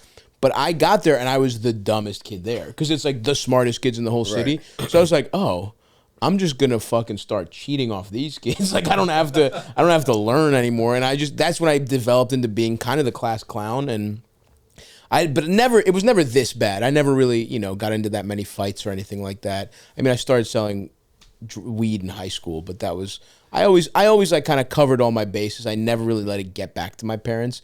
But I definitely, this is a tough thing to have to deal with, where I do think particularly sometimes kids just turn around that age. But I mean, you literally have kids. So. I literally have kids that are this age. Oh, wow. Yeah. So I have a middle schooler who was super sweet, and then he started to get this turn, and the turn specifically comes from that Discord. It comes from his friends, because that's where he's learning to be the person, because the reason he was sweet is because he was around you. Right. Like, you were your best friend. Yeah. But now he has friends that are like independent of you, and they are the wildest people in the world. It was like, protect the kids, man. Fuck them kids, man. Them kids is like the worst shit ever, bro. You should listen to the way they talk to each other on that Discord. So he learning all of that stuff from the Discord and the games that they play. Like they say the meanest things possible to each other, and so that's where he's getting the energy from. And he don't want to play sports because he like, why the fuck I'm play sports and get all tired and shit when I could just sit here and talk shit with these motherfuckers and play the sports on this game, so it's a difficult thing to navigate through, because you feel like this person is not who I had. Right. I don't know who this little shit is that actually stinks in my fucking house now, along with talking shit to me, and I still gotta buy him shit. Like, so it's a difficult thing. So I espoused the Homer Simpson method. Cause that sounds like that's the only thing gonna work on this little ass. You done already took away all his goddamn privileges. He don't get no supper, nothing. What else is left? You know what I'm saying? Fuck that little nigga. You still bigger than him right now. So, you got 2 more years left, so you better hurry up and get it out. So hit your kids, I guess. Beat the shit out of them little motherfuckers. That's the only thing that's gonna work. Oh, fuck. That's, I mean, this is really tough. I mean, because I do think I just had a bad relationship with my family at different points. And I don't know, I just do think there's a little bit of, they have to go through that shit. Like, they have to just, I don't know, have you, like, is there other ways you've dealt with it? Like, were any of your other kids, were they shitty? Like, you have older kids too, right? So it's like. So I got lucky because I got really lucky in this sense because, so I have 2 older kids and 2 younger kids. And during this time period, like where the middle school age, well, first of all, my son, he didn't even go to middle school because he was with his mom. And so he was homeschooled, so I didn't go through that part with him. And my daughter, she so strange saying she when she right there. She's in the room. She's in the room off camera. She's like, what is he gonna say about me? But like she did well in school, but you know, her issues was just like attitude wise. Yeah. So of, you know, one they get into fights and having attitudes and like dealing with that, which is a very tough thing to do as a parent. Like when you have like a little kid that feel like they could just say whatever to you. That is a very difficult thing to not punch them in the fucking face. You know, so that's why I was like, you know, I was able to escape that and knock her ass out. But you, my lady, might have to do that. That's crazy. Yeah, I mean, I do think saying that there might be consequences and like, because this is the problem with when you get to this age is that you don't understand how the world works at all. You've never really felt consequences. Your parents have done everything for you. And you're starting to, Lord of the Flies is perfect because it's like everything's taken care of. You don't really have to worry about anything. And now you can just be like, you could just be a dickhead for the first time. And you haven't felt any consequences. And so I'm trying to think like what kept me, what kind of kept me in check. Because she says that he doesn't care about like the stuff being taken away. You know what's fucked up? I mean the him not caring about sports sucks because I do think that honestly kept me from not doing like, because I didn't. My grades had to be a certain level to stay on the teams I was playing. I played soccer, I played basketball in middle school, and I remember I didn't really give a fuck what my parents thought, but I was like, fuck, I had made the basketball team in 8th grade, which is huge for me. And then of course I went and I was this size in 8th grade. I just didn't get any taller. And so I remember I went out in high school and they were like, well, of course, no. You're 5'7". You're not. You want to go get the water? You're not playing fucking. Get the water. Yeah, it's like literally the center on our team was 6'8". And it's like you're not playing in this Baltimore City League is good, but it was so I just remember failing like geometry and being like caring because my coach was gonna see it, not my mom. Shit. Like I didn't really give a fuck. Like I do think kids hit this age of like I don't care what my parents think, and in fact, fuck my parents. Like when you're 13, you're like like you're just like who cares? Like right. I'm a badass. I'm a grown man. When you're like 12, you start thinking shit like that, and so I don't know. I mean because I don't know what you take away from somebody like this. My brother was kind of like this. My brother, like, he didn't give a fuck about anything. He was always the hardest to discipline because I cared about sports. My other brother cared about sports too, and like, you know, I wanted to be out. I cared about my friends. I cared about hanging out. But that's the problem with like Discord is like you can hang out at home. Right. They all hang out at home. Whereas like they took away being able to go. The fuck is that? Sorry, the bell rang, and we don't have another guest today, but maybe it's an Amazon delivery. Maybe you know it's what? her son. You know what? Yeah. He got my IP address. So yeah, for our friend here, so part of it, which I think I don't know if this is your feeling too, is like you kind of have to live through the worst parts of it. I do think there's a little bit of like. This is hard because it's sort of the precursor to sending your kid away to college. Yeah. Where it's like, this is the first time you don't control every aspect of their life. Yeah. And you have to hope you did a good enough job when they were a baby through 10 that in middle school, some part of your parenting is sticking to it. Right. And I think all you can do is keep him out of like truly bully this kid until he kills himself trouble. Right. Like keep him out of that.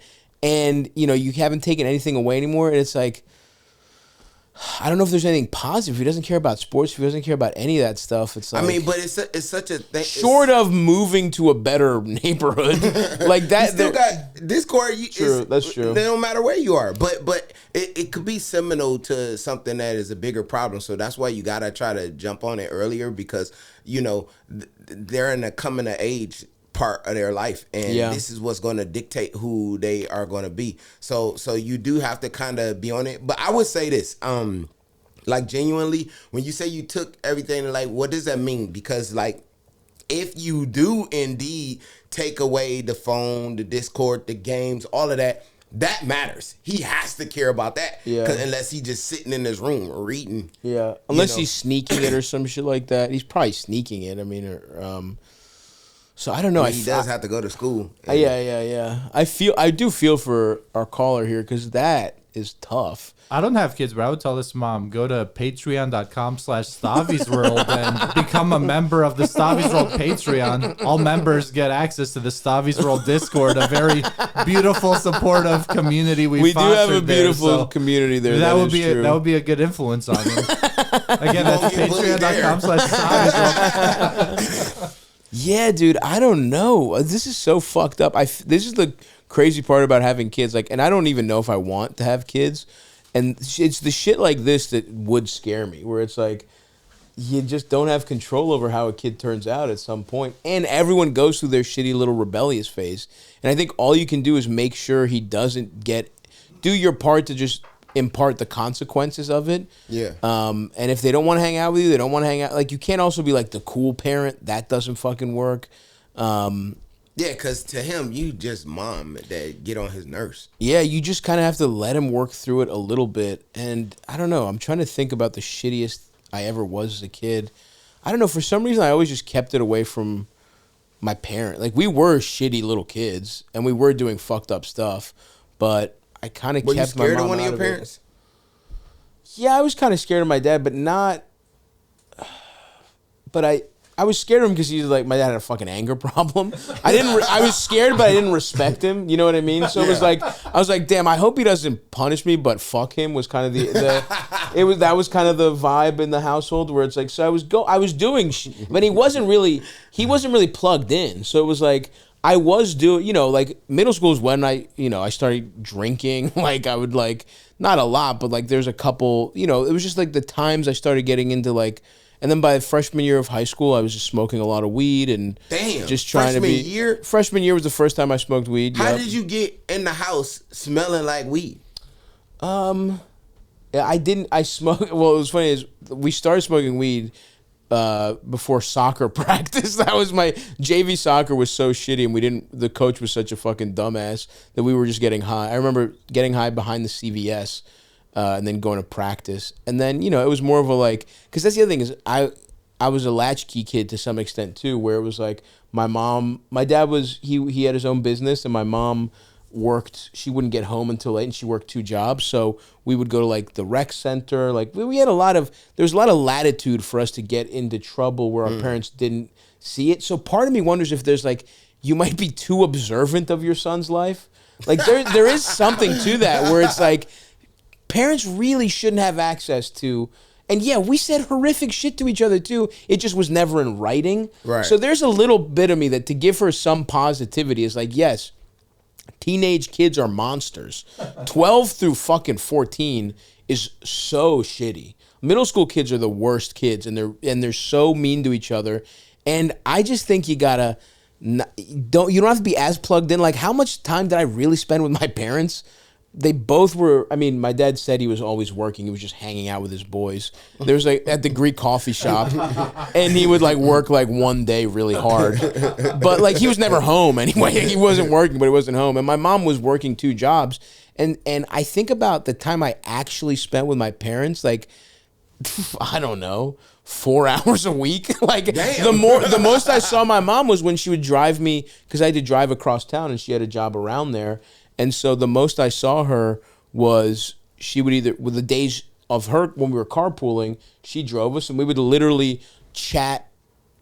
That was the most I talked to my mom was when she drove me to and from middle school when I wasn't getting a ride with somebody else. But it's other than that, it's you're playing basketball, you're out and about, you're playing video games with me and my brothers, you're in your own room. So part of this might be you're just dinner. Did y'all have to eat dinner as a family? Not really, because my dad was never that. We did it every once in a while, but it was more go just fucking. You might warm this shit up. Literally, yeah. There was food. It was it was just go. me and my brothers would have like, we would eat together because we got home at the same time. Yeah. But it wasn't like, and my mom sometimes we would eat together. But no, it wasn't like, we never had like the traditional family dinner thing. So part of me wonders if our caller is a little too observant of her son's life. Like, so it's your fault. Not really her fault, but like, Let this nigga do what he gotta do. Honestly, to some degree, yes. To some degree, yes. Like, so I don't know. But now she said if his grades are dropping and he doesn't want to play sports, that's different. But you might just need to give it a second and see what happens here, and not constantly worry. And that's hard to say about your kid. I get that, but I'm sure it felt that way when your kids were in middle school. Like, you just kind of had to let it. I feel like you just gotta let your kids. It had to run. That shit had to run its course. I feel like on some level, right? Yeah, I mean, well, what were your non-violent solutions? Time out. Yeah, just punitive. Yeah. Well, I mean, it's tough for me because like they weren't staying with me when they were in middle school. So I'm going through the middle school thing now. Yeah. No, I'm doing it now. I'm actively doing the middle school thing now with my 12-year-old. Yeah. So it, this is my experience with having it right now. And, I'm kind of like a helicopter parent. I am, I'm strict, but also very lenient. I allow you to, if you do the right shit, if you take care of what you're supposed to do, like I kind of let you do whatever. Like the only deal breakers I have is like no drinking or smoking. Yeah. For the rest of your life. That's it. And, Yeah, I get that though. And maybe there is something to that. And she says she doesn't care about, I mean, it might be a phase, and it also he might just break after a certain point. You know what I mean? Like after a certain point of having the shit taken away, he might actually start to cave a little bit, or he might give into some positive. And I think it's important to just kind of like make yourself a resource to, if he's ever in trouble. Like I think this is the point where you're like, you're not going to be friends anymore. So like for at least this part of his life, and it'll come back around. Like when he gets older, you definitely will. And when he starts seeing things from your perspective. But I think it's important to just like, make sure he knows he can go to you if he's in trouble, because he might get into if he gets into some serious trouble, you don't want him making it worse by not reaching out to you, right? And then if he ever does open up to you, because that would happen randomly too, where it's like every once in a while you just do want to, after doing the tough I'm a fucking grown up shit, you might need some support, and just be there.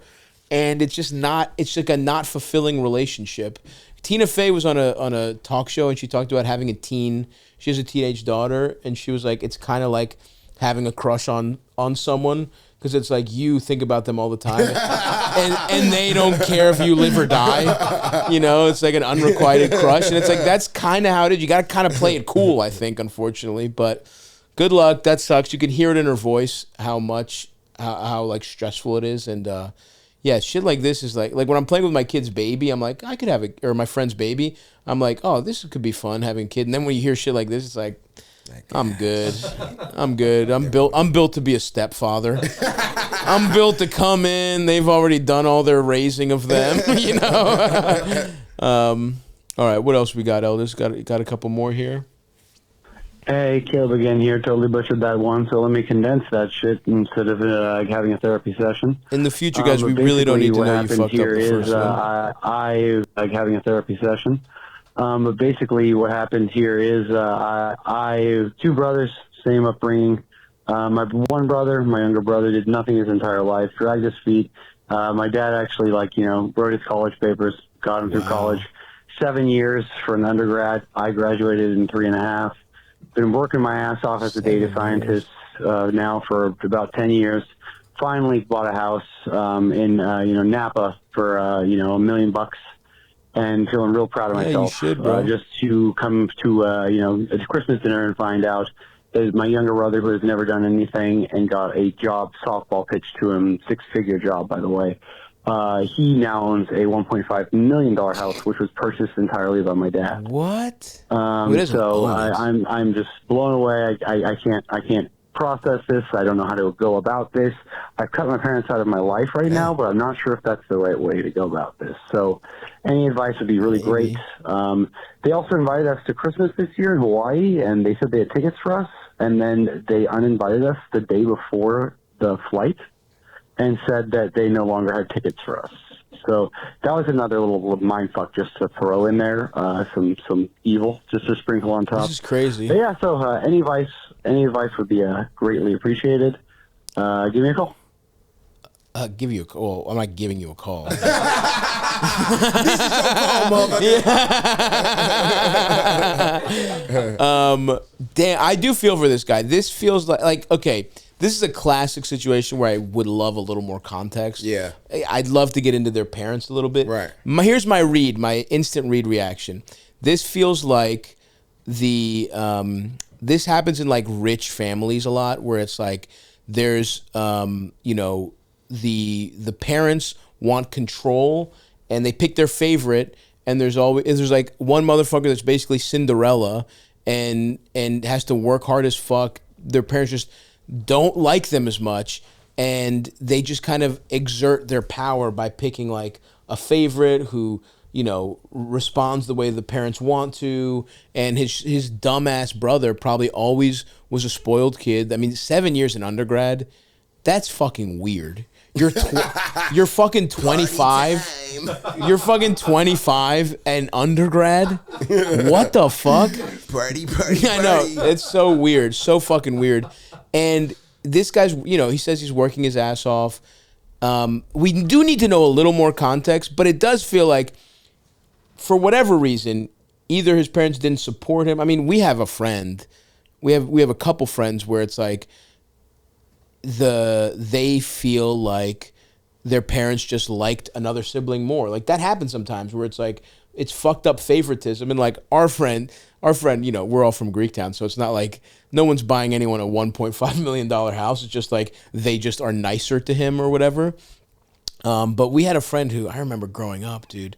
He was our boy, and he had an older sibling, and his parents would just go all out on birthdays. Like I remember their birthdays were like 2 months apart, and one's in July, one's in August, or one's in June, one's in August.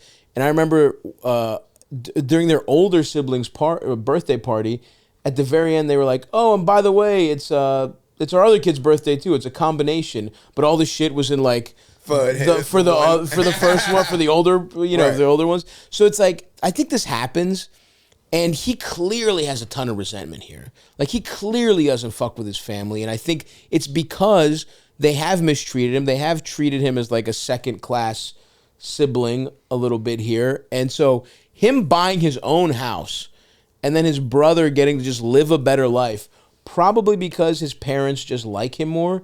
Yeah, that would fuck me up too. That's fucking shitty. I think it is favoritism. I think it's also a little bit of like, I see this with siblings sometimes where it's like the fuck ups just get like more help because they're like less equipped to like deal with the world. Absolutely. And I think like it's probably a mix of favoritism and that for me here, where it's like, this guy's brother just sounds like a dumbass but doesn't really care, and he'll be like bailed out.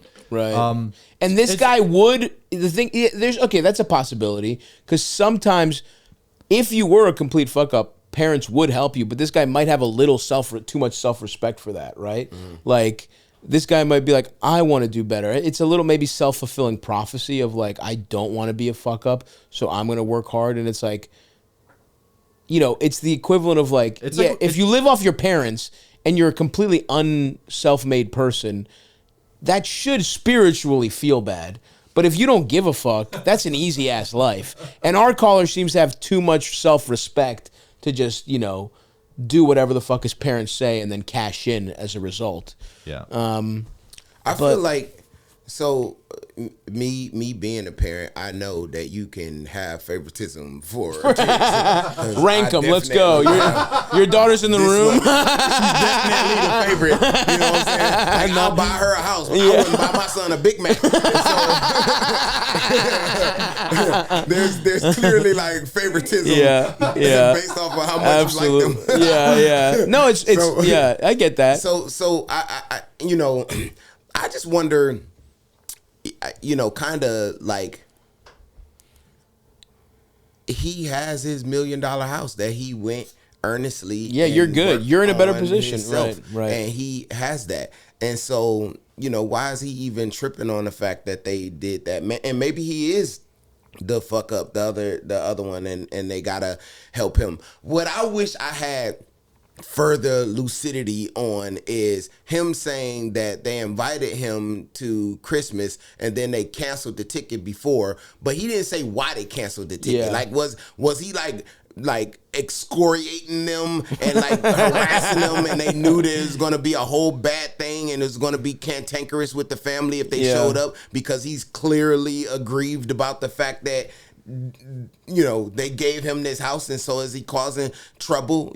Like, is he being truculent with his parents, and they're like, look, this is not going to work out for us, so let's just not even have them. He didn't share that part with us. Yeah, I mean, I think part of it probably is that, to me, what this reads, between buying someone a $1.5 million house and having tickets to Hawaii and taking them away to the point where to them it's not a big deal. To me, that's why to me it reads a little bit of rich family that's trying to control you with their presence, right? Like, to me, this feels like some not quite as rich as Succession, but like truly like the parents really want to feel like they're in charge of everything, and they're using these little carrots and sticks, to exert control over their adult children. They're trying to they want to still treat them as if they can do whatever the fuck they want. And so I agree with you about I'd like to know more, but I think I think your point about who gives a fuck, you are self-made, you have bought your house, you did work hard as fuck. The reward for that is your life where you don't depend on anyone. This guy, your brother, is a pathetic guy. Like, he's a fucking loser. He's lucky that if he had grown up in fucking Greektown or Detroit, this guy's fucked, right? Like, he'd be on pills right now, you know what I mean? Like, with a roommate as a 40-year-old man. He's lucky, and I get feeling the... you almost are like, why don't my parents help me that way? And it's like, honestly, dude, it sounds like your parents are manipulative, rich fucking dickheads, that their handouts are never, they always, if it's just from the little information, it would come with strings attached. And you are a guy who didn't want strings attached, and you should be proud of that, because it's hard not to fucking, honestly, like, I do have a lot of resentment towards like people who had a lot of shit handed to them. Just, I didn't grow up with any money, and I worked hard to get to where I am. And I do have, especially, I know how it is in the entertainment industry, where half these motherfuckers are just somebody's kid, right? Yeah. And that's really frustrating. And so I get that. But for him, I think this is an opportunity to really interrogate how you feel about your family, right? Like, he clearly made a snap decision to cut his parents out. And I don't think it's just about this. I think this is just the, this is the moment where it became clear, where it all, even without him realizing his feelings, it's almost like his emotions overrode his brain. And we're like, fuck these people. I'm tired of this bullshit. And I think if you have to really think about, this clearly is a manifestation of their family's dynamic, right? Mm-hmm. One guy works hard as shit because he won't and I'm just guessing, you probably weren't as like reverential to your parents as you wanted, so they made your life harder than your dumb brother who just said whatever the fuck they wanted to hear. And your family sounds like there's some toxic shit going on there. And I don't know the specifics. I don't know if cutting them out completely is fully warranted, but it sounds like you have a lot of problems with these people. It sounds like you have a lot of resentment towards your parents. It sounds like they might have poisoned the well between you and your siblings. Like, I know me and my brothers had issues I mean, we're good now. We're all very close, like as adults. But in my 20s, dude, I was mad at my family and I didn't know why, right? And I went through some therapy. You figure it out. It's like, oh, I mean, it comes down to my fucking dad. My dad fucked everybody up, like where we all got anger problems because we grew up in a slightly abusive household, and all the chaos in our house, we just took it out on each other. And it was always hard for us to, and this was really just inherited anger from our dad that we all pointed towards each other. And when we figured that out, and when I worked through that, it's like, oh, and even to this day, when we get into these arguments sometimes with my brothers, it's because we still haven't worked all that toxic shit out of our system. So I think our caller needs to really think about, I think what you're describing is clearly fucked up. Something's fucked up. We don't have enough information on it, but I think you're well within your rights to spend a little time away from your family, figure out what bothers you. This is disrespectful. I would feel like, are you fucking kidding me? This guy just gets a better life. But at the same time, you have a great life. You don't want these people to ruin your shit. But I spent, dude, my 20s, like I lived in Baltimore. I lived across town, but I saw my family less when I lived in Baltimore in a different neighborhood than I do now that I live in New York. Because I needed to do my own thing from like 23 to 25. I needed like 2 years to just kind of like, figure out what the fuck was eating away at me. And I think our caller needs to do a little bit of that too. Because I think his family's fucked up. We don't know why, but it's like, there's definitely that sibling dynamic, but also like, did we nail his parents? Like, are they like these cold, rich people? I don't know. We might be completely off, but there's definitely something he needs to work through, I think. You got time for one more? Yeah. Let's do it. So fun, dude. Thanks for coming. It's been a really fun episode. Oh, hell yeah. Yo, what's up, Stav? First time, long time. I'm calling about a situation. There was this girl I went to elementary school with, so grades 1 to 6. And I was kind of an asshole to her. Oh, boy, I wonder where this is going. Like, I called her, like, let me ugly pause this. and, like, Here's slut. my guess. Found her profile popped up on Facebook, and he wants to know how he can fuck her now. That's my guess. Let's see how it goes. It's interesting to hear this. We oftentimes get this perspective from the girl who is now hot and is taking it out on the world. You almost never hear it from the dickhead's perspective, but let's find out. Maybe I'm wrong, but I could just tell by the like. There's a sort of like embarrassment in his voice, and also a pussy thirst in his voice that I hear. That I think that's what it is, but maybe not. Let's see. At the time, like, I called her, like, ugly and, like, slut and, like, just really mean shit. And in elementary school, you're calling her a slut? You motherfuckers are under that big giant rainbow thing in gym class, and you're calling her a fucking slut at that? That's crazy, dude. Anyway. Then we left elementary school, and, like, that was that. Anyways, like, jump forward, like, 20 years, and my cousin has been in a relationship with her for 3 years. Wrong. And somehow I've just dodged every chance I've had of, like, meeting them together. And I don't know. I was just curious, like, because eventually I'm gonna meet her. Like, I think we're getting married.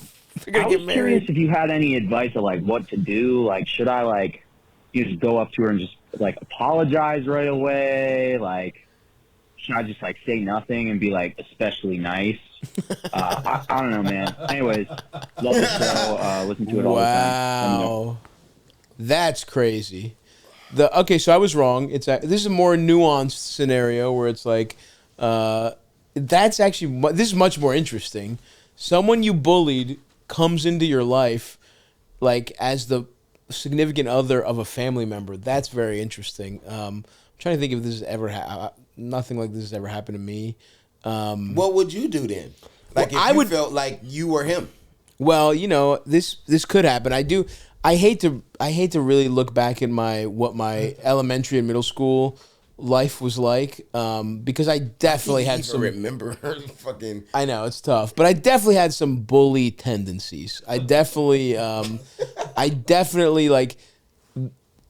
I feel bad for these guys. It's like, it turns out I'm professionally good at making fun of people, and so sometimes I feel bad for I was like just practicing. It was like I feel bad because I would let some kids and look, it happened because I was insecure. I wasn't happy with my shit, and I think I got bullied, and then I was like, I realized like, wait, I'm funnier than these people, and then I was also like, for elementary, I was a big fat kid with like, you know, I was kind of strong. I could scrap a little bit if it needed to get there, but. So I think this is it's not out of the realm of possibility that like I have met people as an adult that I did in my head. I was like, oh, we were friends, and they were like, yeah, man, you bullied the fuck out of me. Can you imagine you thinking that you? Oh, we used to be that's my having guy. fun. Oh, that's my Cool. friend. That's And my they little. think, like they hate you. Yeah. Because like a lot of my little brother's friends, I would just fuck with as like an older, you know. Yeah, you like them. And I fucked with them, and you know, even like, and especially there's like hazing in sports because I played a lot of sports. So you would fuck like they fucked with me as a freshman, so I would fuck with the freshman when I was a senior.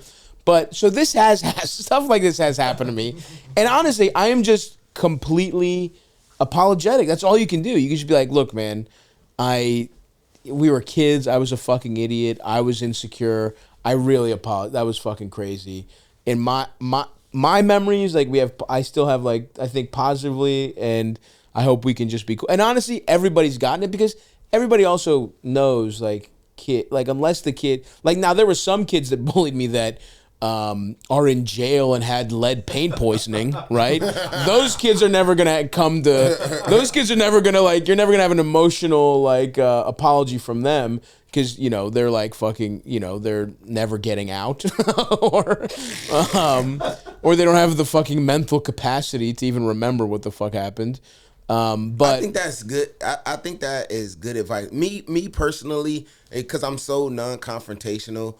That, you know, I just feel like I would definitely hope that she didn't remember. And I just try to like be what he said, especially nice. Super nice, to her overdo it. And so that she and that's could just look, be that like, is oh, a possibility. changed. Yeah. You know, true. But I do understand how you can try and gain empathy for someone by being contrite and letting them know that at that juncture of your life, you're just a stupid kid that was going through your own issues or whatever, and you're just being a dumb kid, and it doesn't represent who you are as a person today. And it doesn't, by the way. It really doesn't. That's not just bullshit. That is true. And I also think, on some level, your guilt about it, you have paid, it's like he's made up for it, because he probably thinks about it more than she does at this point. Like, and so I would just... You know, I know what you mean about being non-confrontational, and definitely that's my nature too. But I think sometimes you just have to do the hard. You have to have the hard conversation. You have to do the hard thing, and you'll feel so much better. I also think she'll appreciate it. Like I also think it's the kind of thing where, because if you're just kind of nice, if you're overly nice and you don't say what it's about, that to me can be like, that to me is almost worse, because it's like, he knows what he did, and he's not bringing it up. You know what I mean? It's like he's doing something. It's like if you know it, like, because there's also the possibility that this is a long time ago. Some people don't even think about it, right? And it's like that's probably annoying if you're somebody who was bullied and you think about it all the time. But then sometimes, like there's definitely kids who, if I really think about it, were really shitty to me that I don't fucking care anymore. It was elementary. He's talking about elementary school, like. Yeah. Now he might be younger. He might be younger than us. I mean, he's talking about 20 years. So it's like he's about the same age range. If you're like 9, 10 or whatever, and it's 20 years later. But there were definitely kids who were super shitty to me that I'm like, who cares? We were all little kids. So, you know, but I think she's not going to feel... An apology isn't going to make things worse. She hasn't like it even... I mean, the one thing is there's a possibility that she doesn't even remember, but... Odds are, if you've been thinking about it this much, you were probably so shitty that she does remember. so like, I say the apology doesn't hurt anything, especially if there's going to be a family member. I mean, you're talking about... I think an apology would be nice if you bumped into this lady at the grocery store and you never saw her again. But if she's marrying into your family, she's been dating your cousin for 3 years, then I think it's extra important that you just start off... And again, you're adults... Not that relationship doesn't have to be what it was in elementary school, and you just start off on a clean slate. And I think, you know, Unless you lied and it wasn't elementary school. Yeah, and it it was was 3 weeks ago. Yeah. You've been cyberbullying her this whole time. So yeah, dude, just apologize, just man up, and just you know, pay the piper for your poor behavior as a 7-year-old right now. But yeah, I think that's gonna do it. Unless you have like a quick fun one, or was that? I think that was kind of it. All right, fuck you, Aldous. Are all of those green things all of these? Yeah, it's a bunch of calls. Yeah, all those tabs are up there. A bunch of calls. We have a ton of calls. We have like what, thousands, 3,000. Thousands of. How do you weed through those? We need to hire someone to actually go through it, but Elders just fucking picks the first 20 usually. Oh, he doesn't even look at them No, before. some people are really fucked. I No, he screen does. all of them. He All screened of them. He screens. He has a screen at all 3,000 though. We keep talking about it. Actually, I've talked about it. I'm gonna just say it on the pod so that I remember to do it. We've been meaning to reach out to our old producer. I used to do this on Twitch. So my producer Ralph, I've been meaning to reach out to her. We'll get it going, and you know, if she's available to go through it. But we do need to go through all these. I almost want to do we should do like a lightning round episode where we try and clear as many as we can, or maybe a live stream, a lightning round live stream where we try and clear some of these, because I do feel bad for people who called in. But that's so good. These are from how long ago? Like who years knows? Ago? No, not years, but months. Oh. Well, this one is pretty. This was from February. And they have to randomly watch every episode, hoping Yeah, that just they're hope. selected. Like, Look, it's not a today's real. the day. I'm not a real fucking therapist. It's, No, this is they fucking, trust you. They're like, look, oh no, ultimately, he said it. ultimately, He said it must be right. yeah, it's like, look, we hope we can help you, but we're just trying to pay the bills around here. Hope we're trying to make entertainment here. And if we accidentally help people, great. Punch your kids in the face, lady. But who knows? But I think it's gonna do it for us, dude. Thanks for coming, Paige. This was great. Thank you. Very for fun having me, man. This was episode. awesome. Check out the projects. Check out the mixtape. Check out the album, guys. We'll have that stuff linked. And yeah, that's gonna do it for. Watch the Meg. Watch Leprechaun. Yeah, watch Leprechaun Back to the Back to the Hood. Let's plug That's your what you movies need to from fucking 20 do. years ago. Leprechaun Back to the Hood. Let's watch that. That's actually a fucking classic. Hold on, can I tell a Lep in the Hood story? Of real course. quick? The early days I was dating my wife. You know, the first like month or two, it was just like, I'm just doing all this research. Like, where could we go this week? Yeah, trying to wow her. What- I remember what restaurant? you lived in What that should we do? bedroom. I Yeah. remember us talking about. I remember helping you pick out your little outfit. Yeah. And then one day she was like, "Oh, I feel bad. You're like picking all these dates and stuff. I wanna put a date together for us." She's like, "Let's go see this one movie that has Jennifer Aniston in it or It something." was it's the yeah. first- That's the the first first one. of that. Yeah. Yeah, and I was Leprechaun. like, okay, sure. yeah. And we go to the theater, and the movie was Leprechaun in the Hood. They were She showing, thought it was like, the first Leprechaun. Yeah. The movie was like Leprechaun in the Hood. It was like a really late showing on like a Friday. It was like 10 or 11 or Oh, something. and people are probably fucked up in there, just having That's a the good one time. with Ice-T? Yeah, Oh my yeah, God, that was. yeah. Wow, that's beautiful. I had no idea. Yeah. And I was like, wow, what the fuck is this movie? It was Lep in the Hood. Wait, you hadn't seen it before? No, I don't think so. Why do I have a memory of seeing it at your house as kids? Maybe I'm off. Maybe we did as kids and I just forgot or something. Because we would go to Eldis's family was even more foreign than mine. They were fresh off the boat, and so his parents, you could get away with watching a lot of fucked up shit at his house. And I'll give him credit, he had internet before me, even though he was much poorer than I was. And I was poor, by the way. I'm not saying like Eldis's family. But we could really, yeah, these motherfuckers were barely scraping by, and yeah, I just remember us watching a lot of shit that would never have flown in because we had, between our 4 parents, my mom actually could speak and read English, and my dad and both his parents were, especially when we were like 6 and 7, it was kind of iffy. So we could get by with a lot of shit at Eldis's Wait, house. how do you, when you're 6 and 7, how do you know if you're poor? Like, that's just your life. Yeah, Unless you got friends that are like, I guess way different. I guess by having poor friends, I didn't Yeah. know really how poor we were. I guess. I was like, damn, Eldest is. I remember as a kid being like, phew, that motherfucker's poor. And then going to words. middle school, and then going to my middle school friend's house and being like, oh wait, I'm poor. I was like, what the? I'm eldest. Yeah. Because in elementary school, their eldest. I really was their eldest. I remember kids coming over to my house and being like, what the fuck? Being like, are you sick? This is where you live? Like, look, it's a roach. Yeah, dude, literally. We lived in like a little townhouse with me and my brothers all had one room. My grandma was in the room next to us, and my parents had like a room downstairs. And it was closed quarters for sure. Like I remember when I went to my friend's house and then eldest flipped it on us because his family moved to the burbs. And they started just doing better. I mean, they're probably in an underwater in their mortgage. Eldest is still paying off his fucking family's house. His poor sister had to move into their fucking suburban house. But still, it was like, this motherfucker had a yard. I was like, what the how did this happen? Yeah, Glow running up. water. Yeah, they did have the glow up, but he also abandoned us. He went to the burbs. He was too good for us.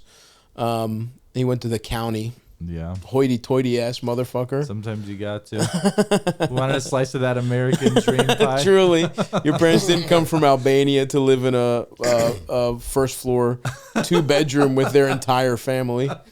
Well, that's gonna do it for us.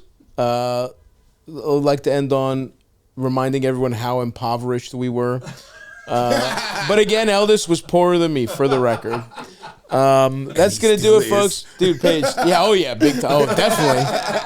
Yeah. That is true. I flipped it on you. You were in the burbs, and now it's like, now how about that, motherfucker? We're back. We're back to where we're back. The natural order of things has finally gotten back. But that's gonna do it, Paige. Thanks so much, man. Great episode. Thank you. Thanks for coming on, and we'll see you next time, guys. Bye bye.